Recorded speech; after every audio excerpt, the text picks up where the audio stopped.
Olá você que nos acompanha, esse é o seu Jornal Antijurídico, coisas que você precisa saber, especial Código Penal Sérgio Moro, nosso primeiro programa de 2019 para falar um pouco sobre o seu pseudo-discurso punitivista de combate à corrupção, a boa e velha falácia da guerra às drogas e as propostas de acordos penais dele, os tais plea bargaining, que ele pretende importar dos United States of America. Então, roda a vinheta. Já fechar o STF, sabe o que você faz? E eu tô com você, doutor. Prepare-se, brasileiros. Eu não fujo, sou homem. Eu sou dono do sítio ou não? Pires, ódio. Esse país é verde e amarelo! Para início de conversa, como ministro da Justiça, o Moro já anunciou que seu foco será o combate à corrupção e ao crime organizado associado ao tráfico de drogas. Portanto, sem novidades, o enfoque continua sendo a mitológica guerra às drogas em um país com mais de 700 mil presos, a terceira maior população carcerária do mundo. Nem preciso dizer que essa ideologia punitivista da guerra às drogas adotada pelo Sérgio Moro vai na contramão do que o planeta Terra tem feito, que é algo completamente nonsense. A gente querer prender cada vez mais, enquanto a tendência global tem sido de desencarcerar os pequenos traficantes e indultar os presos de baixa periculosidade. Sobretudo porque a atuação da polícia dá muito enfoque no usuário. Até por isso que a gente sempre vê que as apreensões de drogas sempre aumentam, mas a circulação das drogas nunca diminui. E mais, metade dos casos de prisão por porte de droga, a quantidade de droga era inferior a 40 gramas. E em mais da metade das ocorrências era maconha.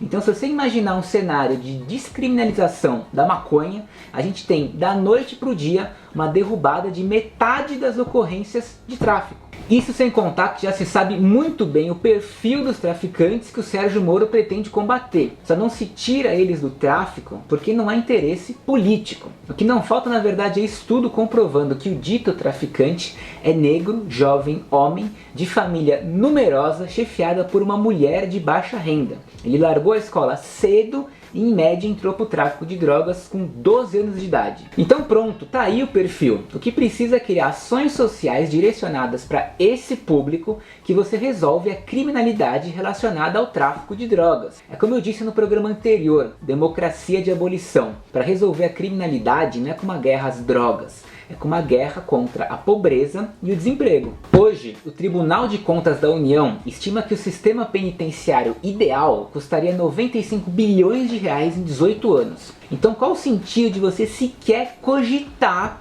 gastar 95 bilhões de reais em um sistema carcerário ideal e não gastar 95 bilhões de reais no combate à desigualdade e na geração de empregos?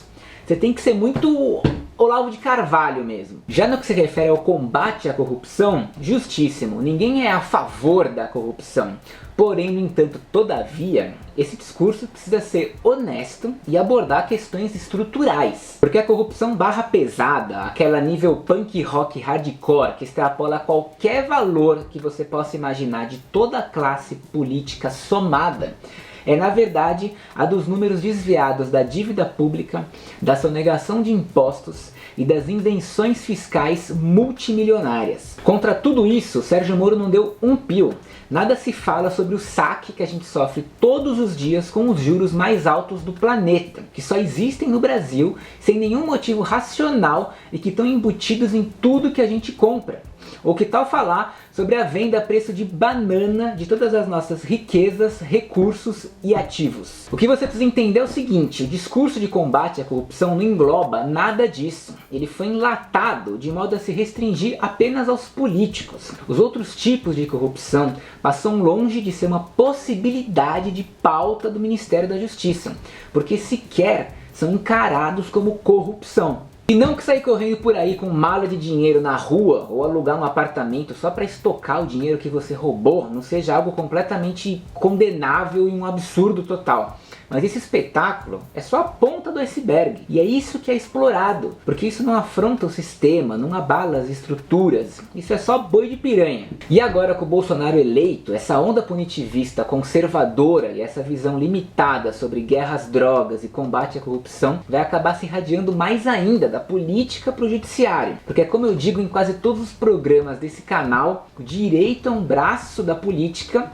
e vice-versa. Como presidente, o Bolsonaro tem poder e influência para indicar juízes, desembargadores e ministros conservadores sempre que tiver vaga nesses cargos para os tribunais. E pode apostar que serão caras do perfil Sérgio Moro para baixo, tipo Bretas.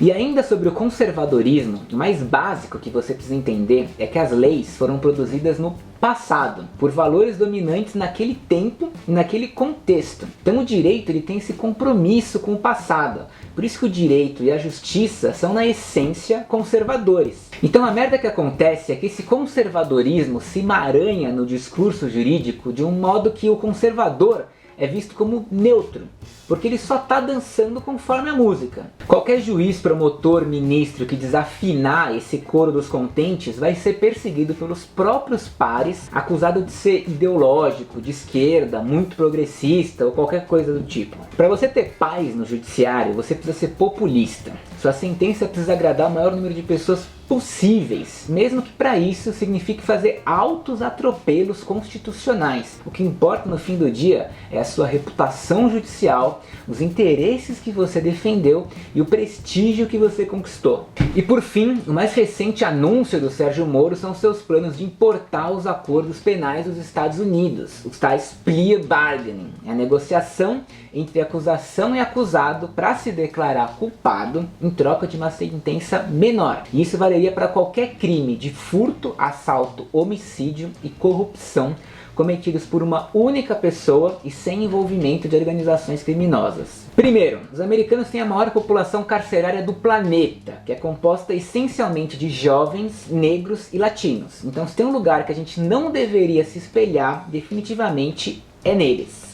E segundo, o plea bargaining é muito bonito na teoria, mas na prática, em matéria de direitos humanos, ele é contestado no mundo todo. Isso porque existe muita coação, não há regulação nenhuma sobre como que ele deve ser feito, não há sequer um exame mínimo de culpa. E se você não tem advogado, você está frito. Então quem se ferra nessa equação, para variar, como sempre, são os negros e os pobres. Sem novidade.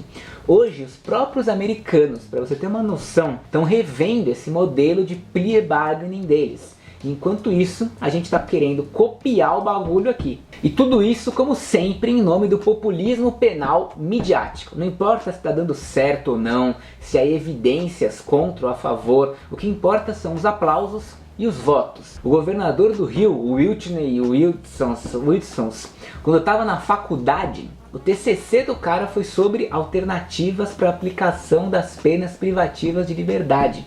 Uma parada que é super pacifista e super progressista. Ele estava defendendo que o encarceramento em massa não resolve o problema da violência. Que a gente tem que pensar soluções, penas alternativas, etc. Foi ele chegar no poder, foi ele querer chegar no poder, que hoje ele defende justamente o contrário. Ele defende desde o abate de traficantes por snipers até a criação e a construção de uma Guantánamo carioca. E então é isso, meu povo. Espero que você tenha tido pelo menos um vislumbre que no que se refere à matéria de justiça, com Sérgio Moro como ministro, a gente vai ter uma mistura de retrocesso com mais do mesmo. Tanto no que se refere à guerra às drogas, quanto no que se refere a esse discurso punitivista do combate à corrupção, que é uma parada que acaba sendo uma espécie de cavalo de Troia jurídico, porque vai solapando inúmeros direitos e garantias que a gente tem em troca de supostas reformas que no fim do dia não alteram em nada o status quo dos ricos e dos poderosos. E no mais, como sempre, eu faço convite para você me seguir no Facebook, onde eu faço praticamente diariamente postagens sobre política e sobre judiciário. Também para você se inscrever no canal no YouTube, coisas que você precisa saber e acompanhar esses programas. E também me seguir no Instagram, onde a gente faz uns stories diários também, dia sim, dia não, especiais só sobre anarquismo. E também tem o meu Twitter, que eu não uso muito, tô aprendendo, tá? Mas se quiser também seguir lá, tamo junto. Valeu e até semana que vem.